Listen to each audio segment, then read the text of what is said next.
क्या आप ऐसे किसी जगह के बारे में जानते हैं जहां भगवान आज भी आते हैं और रासलीला रचाते हैं? या ऐसे किसी पेड़ के बारे में जो 6000 साल से भी अधिक पुराना है फिर भी आज ज्यों का त्यों खड़ा है?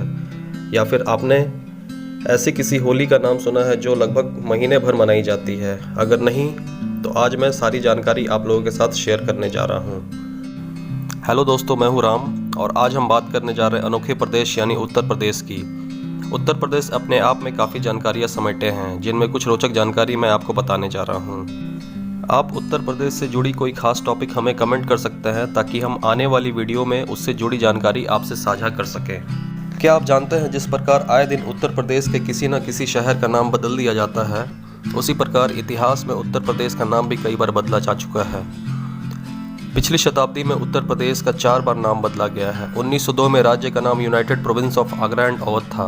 जनवरी 1921 में इसका नाम बदलकर United province of British India रख दिया गया। 1937 में राज्य का नाम यूनाइटेड प्रोविंस हो गया और फिर आखिर में 24 जनवरी 1950 में राज्य का नाम उत्तर प्रदेश रखा गया। चलिए मैं आपसे एक प्रश्न पूछता हूँ, क्या आप बता सकते हैं यूपी की सीमा कितने राज्यों से मिलती है? अगर आपका जवाब 5, 6 या 7 है तो आप बिल्कुल गलत हैं। उत्तर प्रदेश की सीमा 9 राज्यों से मिलती है। उत्तर प्रदेश एकमात्र ऐसा राज्य है जो 9 पड़ोसी राज्यों के साथ अपनी सीमा साझा करता है। उत्तर पश्चिम में उत्तराखंड और हिमाचल प्रदेश, दिल्ली, हरियाणा, पश्चिम में राजस्थान, दक्षिण में मध्य प्रदेश, दक्षिण पूर्व में छत्तीसगढ़, पूर्व में बिहार और झारखंड है। यह पड़ोसी देश नेपाल के साथ भी अंतर्राष्ट्रीय सीमा साझा करता है। Snapdeal.com सुनने के बाद आपके दिमाग में सबसे पहला ख्याल क्या आता है? ये तो एक ऑनलाइन शॉपिंग वेबसाइट है, यही ना? लेकिन अगर मैं आपसे कहूँ कि ये किसी गांव का भी नाम है तो आप क्या कहेंगे? इस नाम के पीछे एक बहुत ही रोचक कहानी है। मिर्ज़ापुर डिस्ट्रिक्ट में बसे इस गांव का नाम शिवनगर था। इस गांव में पीने योग्य पानी नहीं था। ग्रामीणों को मीलों दूर से पानी ढोकर लाना पड़ता था। Snapdeal.com ने गांव में 15 हैंडपंप लगवाए। तब ग्रामीणों ने आभार व्यक्त करने के लिए गांव का नाम जून 2011 में Snapdeal.com नगर करवा दिया था। है ना मज़ेदार कहानी? कमेंट में बताएं। कल को अगर आप किसी गांव का नाम Amazon या Flipkart जैसी ऑनलाइन वेबसाइट के ऊपर सुने तो चौंकिएगा मत। तो आइए अब हम बात कर लेते हैं उस पेड़ की जिसके बारे में मैंने वीडियो की शुरुआत में बताया था। 6600 साल पुराना वृक्ष, पारिजात वृक्ष। कुंती के नाम पर बसा किंतुर गाँव जो बाराबंकी जिले में है, इसी गाँव में पारिजात वृक्ष मौजूद है। पारिजात वृक्ष से एक बहुत ही रोचक कहानी जुड़ी हुई है। पूरे संसार में ऐसा एकमात्र वृक्ष है।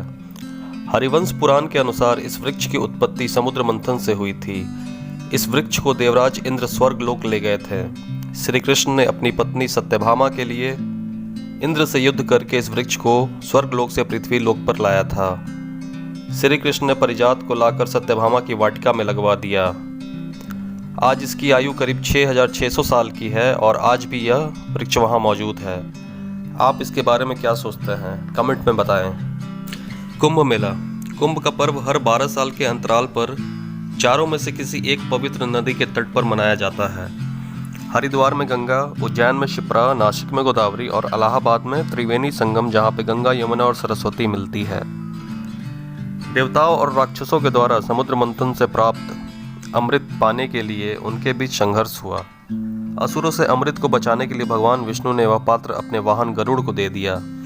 असुरों ने जब गरुड़ से वह पात्र छीनने का प्रयास किया तो उस पात्र में से अमृत की कुछ बूंदें छलक कर इलाहाबाद, नासिक, हरिद्वार और उज्जैन में गिरी। तभी से प्रत्येक 12 वर्षों के अंतराल पर इन स्थानों पर पूर्ण कुंभ मेला का आयोजन किया जाता है। 1870 ईस्वी में पहला कुंभ मेला का आयोजन इलाहाबाद में किया गया था। 1854 ईस्वी में कुंभ मेले में भगदड़ की वजह से करीब 800 लोगों की जानें गई थी। हाल ही में हुए 2019 के कुंभ में करीब 24 करोड़ लोग आए थे, जिसमें 10 लाख विदेशी थे। इस कुंभ का आयोजन 4200 करोड़ की लागत से हुआ था। यह विश्व का सबसे बड़ा आस्था और विश्वास का मेला है जहां श्रद्धालु स्नान करने आते हैं। आप इसके बारे में क्या सोचते हैं? प्लीज़ कमेंट में बताएं।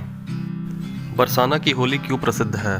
बरसाना जो कि मथुरा में है, यहाँ की होली का त्यौहार होलिका दहन से 15 दिन पहले शुरू हो जाता है और 20 या 25 दिनों तक चलता है। रंग के अलावा यहाँ लठमार होली खेलने की परंपरा है। इसके पीछे एक बहुत ही रोचक कहानी है। लठमार होली खेलने की शुरुआत भगवान कृष्ण और राधा के समय से हुई है। मान्यता है कि भगवान कृष्ण अपने सखाओं के साथ बरसाना होली खेलने पहुंच जाया करते थे। कृष्ण और उनके सखा यहाँ राधा और उनकी सखियों के साथ ठिठोली किया करते थे, जिस बात से रुष्ट होकर राधा और उनकी सभी सखियाँ ग्वालों पर डंडे बरसाया करती थी। लाठियों के इस वार से बचने के लिए कृष्ण और उनके दोस्त ढालों और लाठी का प्रयोग करते थे। प्रेम के साथ होली खेलने का यह तरीका धीरे धीरे परंपरा बन गया। श्री कृष्ण आज भी रचाते हैं रास, देखने वाले की हो जाती है मौत। वृंदावन का निधिवन, जी हाँ, वृंदावन का प्रसिद्ध निधिवन, जिसके बारे में मान्यता है कि यहाँ आज भी श्री कृष्ण अपनी गोपियों के साथ रास करने आते हैं। यह अपने आप में रहस्यमयी और अलौकिक है। इतना ही नहीं, जो भी मनुष्य रासलीला देखने की कोशिश करता है वह या तो पागल हो जाता है या उसकी मौत हो जाती है। वही इन सब बातों को जानते हुए भी कई लोगों ने निधिवन की झाड़ियों में छिपकर भगवान श्री कृष्ण के दर्शन करना चाहा। परिणाम स्वरूप वो अपना मानसिक संतुलन खो बैठे या उनकी मौत हो गई। निधिवन में मौजूद पेड़ों की शाखाएं नीचे की ओर बढ़ती हैं और एक दूसरे पेड़ की शाखाओं से गुथ जाती हैं। यहाँ मौजूद 16,000 पेड़ श्री कृष्ण की 16,000 रानियाँ बताई गई हैं। 16,000 रानियाँ रात को भगवान संगरास करती हैं और सुबह होते ही निधिवन में मौजूद पेड़ों और लताओं में तब्दील हो जाती है ना अविश्वसनीय कहानी? कमेंट में बताएं। इस एपिसोड में इतना ही। Thank you.